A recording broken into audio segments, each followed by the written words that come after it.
Bonjour, je m'appelle Mireille Brieux, je suis professeure à l'Université Grenoble-Alpes et j'exerce mes activités de recherche au sein de l'Institut des neurosciences de Grenoble dans l'équipe neuropathologie et dysfonction synaptique. Je suis lauréate de l'appel à projet 2022 de la Fondation Neuro10 avec un projet qui vise à étudier l'implication du canal astrocytaire TRPA1 dans les premières étapes de la maladie d'Alzheimer. Notamment, nous avons montré que l'accumulation d'un peptide toxique, qui est le peptide bêta-amyloïde, qui est en fait ce peptide qu'on retrouve agrégé dans les plaques séniles qui sont caractéristiques de la maladie d'Alzheimer, ce peptide va avoir un effet très précoce sur l'astrocyte et que ces effets astrocytaires vont se répercuter ensuite sur la fonction neuronale. Nous avons mis en évidence qu'un canal calcique qui s'appelle TRPA1 et qu'on retrouve uniquement dans les astrocytes était la cible de la toxicité de ce peptide. Nous avons donc ensuite bloqué pharmacologiquement ce canal dans un modèle de souris qui mime la maladie d'Alzheimer et nous avons montré que le blocage de ce canal était suffisant pour réverser l'ensemble des dysfonctions caractéristiques de la pathologie. Ces résultats précliniques sont majeurs. Ils nous ont permis de déposer un brevet sur l'effet neuroprotecteur de ce traitement pharmacologie dans le cadre de la maladie d'Alzheimer.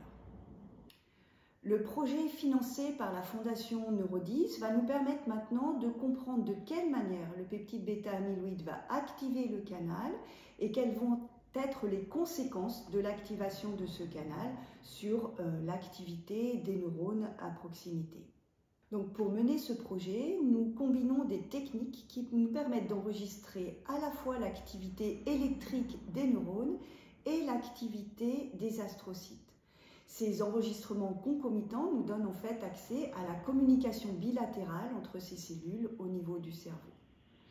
Donc pour cela, nous travaillons sur des tranches de cerveau de souris au sein desquelles les interactions neurones-astrocytes sont préservées.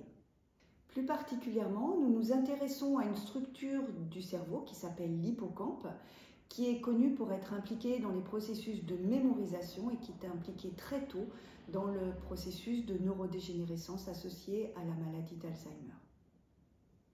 Cette étude permettra donc d'avoir accès aux défauts primitifs qui sont associés à la présence anormale du peptide bêta-amyloïde dans le cerveau.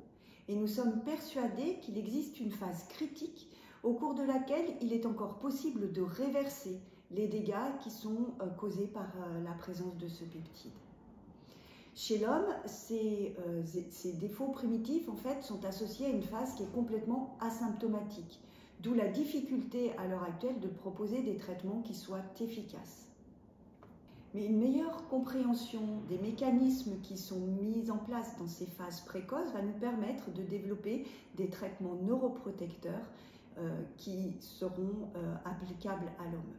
Alors à l'heure actuelle, le gros problème c'est de pouvoir diagnostiquer cette pathologie durant ces phases asymptomatiques.